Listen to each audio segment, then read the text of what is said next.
दोस्तों, जो इंसान सुबह से शाम तक हाथों में चौक और मार्कर लेकर देश के लाखों गरीबों बच्चों का भविष्य लिखता है, आज साल 2026 के जून महीने में अचानक उस शिक्षक पर हत्या का प्रयास यानी अटेम्प्ट टू मर्डर जैसी संगीन धाराएं लगा दी गई। जी हाँ दोस्तों, पटना के बेहद लोकप्रिय शिक्षक खान सर, जिन्हें आज सोशल मीडिया के कुछ ठेकेदार उनके असली नाम फैजल खान के बहाने हिंदू मुस्लिम के जाल में फंसा रहे हैं, उनके खिलाफ पुलिस ने आर्म्स एक्ट और जानलेवा हमले की साजिश रचने का मुकदमा दर्ज कर दिया और उनकी गिरफ्तारी की दोस्तों अब तलवार भी लटक रही है। लेकिन सोचने वाली बात यह है कि जो इंसान सिर्फ 100 रुपए में 200 रुपए की फीस में अफसर बनाता है, जिसने अपनी कमाई से गरीबों के लिए अस्पताल खोल दिए, वो अचानक कातिल या मुजरिम कैसे बन गया?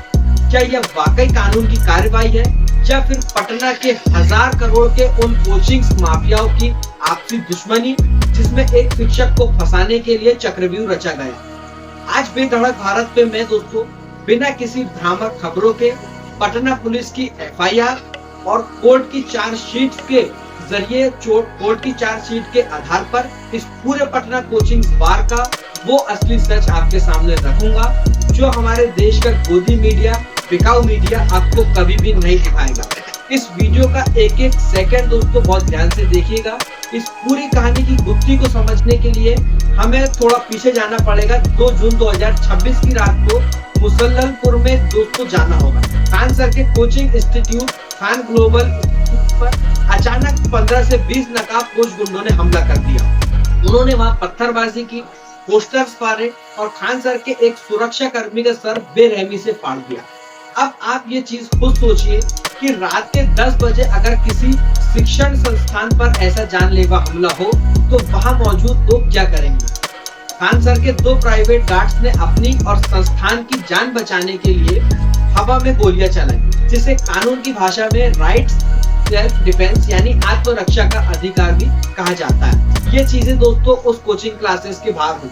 पुलिस ने हमला करने वाले प्रतिद्वंदी कोचिंग के डायरेक्टर को तो गिरफ्तार कर लिया, लेकिन कहानी में ट्विस्ट तब आया जब पुलिस ने खान सर के उन दोनों गार्ड्सों को भी हिरासत में ले लिया और उन गार्ड्स के बयान के आधार पर पुलिस ने सीधे दोस्तों खान सर पर केस ठोक दिया कि उन्होंने ही गोली चलाने का आदेश दिया था। लेकिन दोस्तों यह लड़ाई सिर्फ 2 गार्ड्स और पुलिस वालों की नहीं है, इसके पीछे छुपा है करोड़ों रुपए का बिजनेस का लालच।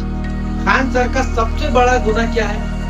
खान सर का सबसे बड़ा गुनाह यह है कि उन्होंने शिक्षा के बाजारीकरण को रोक दिया।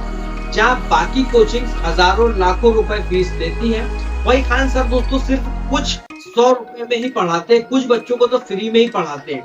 हाल ही में जब बिहार पुलिस कांस्टेबल भर्ती के नतीजे सामने आए तो खान सर के इंस्टीट्यूट से हजारों छात्रों का सिलेक्शन हुआ।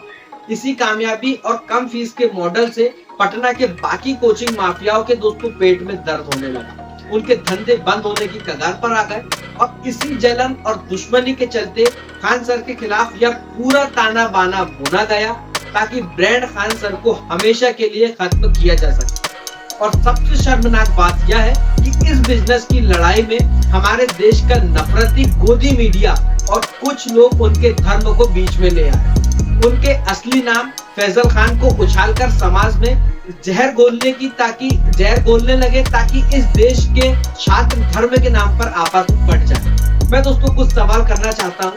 पहला सवाल मेरा पटना पुलिस से है। जब खान सर के संस्थान पर हमला हुआ, उनके गार्ड का सर फूटा, तो आत्मरक्षा में चलाई गई हवाई फायरिंग हत्या का प्रयास कैसे बन गई?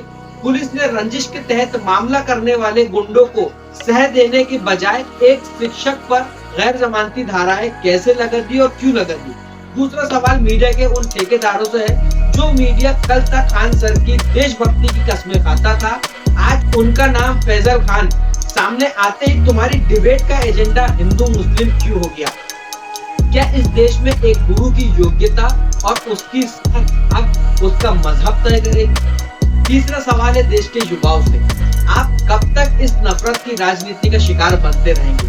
आज अगर खान सर जैसे शिक्षक को इस तरह के झूठे मुकदमे में फंसाकर चुप करा दिया गया तो कल देश के गरीब बच्चे को पढ़ाने के लिए कोई दूसरा खान सर खड़ा नहीं होगा, कोई दूसरा शिक्षक खड़ा नहीं होगा।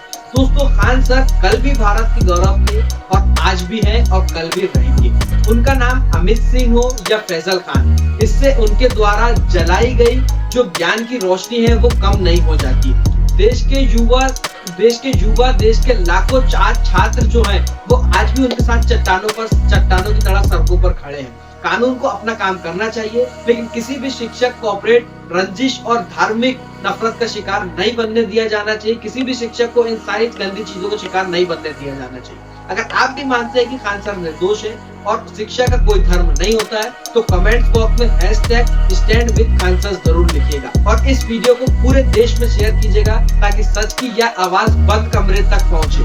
दोस्तों, मीडिया ये सारी चीजें आपको बिल्कुल नहीं बताएगा, क्योंकि हमारे देश का मीडिया का काम है टोटल सिर्फ और सिर्फ देश में नफरत फैलाना। जैसे ही उनको पता लगा कि इस व्यक्ति का नाम तो फैजल खान है, मीडिया में दोस्तों तुरंत डिबेट चालू हो गई, हिंदू मुस्लिम एंगल वहां देखा गया। बड़े बड़े पत्रकार उनको गुंडा बताने लगे, हत्या का प्रयास करने वाला बताने लगे, ऐसी तरह तरह की चीजें चलने लगी। लेकिन आप ये चीजें खुद देखिएगा कि जब किसी के ऊपर हमला हो रहा है तो ये तो अधिकार हमें कानून ने देके रखा कि हम सेल्फ डिफेंस में अपने बचाव के लिए कुछ भी कर सकते हैं, और जो उनके गार्ड्सों के द्वारा किया गया है वो खान सर के बचाव में, खुद के बचाव में, संस्थान के बचाव में किया गया। तो ये कहां से गलत है, ये चीजें मुझे समझ में नहीं आती। लेकिन चीजें ऐसी है कि ये जो सारा काम हो रहा है वो कहीं ना कहीं बड़े अफसरों के दबाव में, बड़े नेताओं के दबाव में किया जा रहा है, ताकि और बड़े बड़े जो कोचिंग सेंटर है जो लाखों करोड़ों रुपए फंडिंग देते हैं गवर्नमेंट को, उनके दबाव में ये काम कहीं ना कहीं किया जा रहा है। अगर ऐसा है तो जो सरकार अगर वाकई निष्पक्ष काम करना चाहती है तो इस सारे केस की निष्पक्षता से जांच करवाए, तब जाके कोई फैसला ले।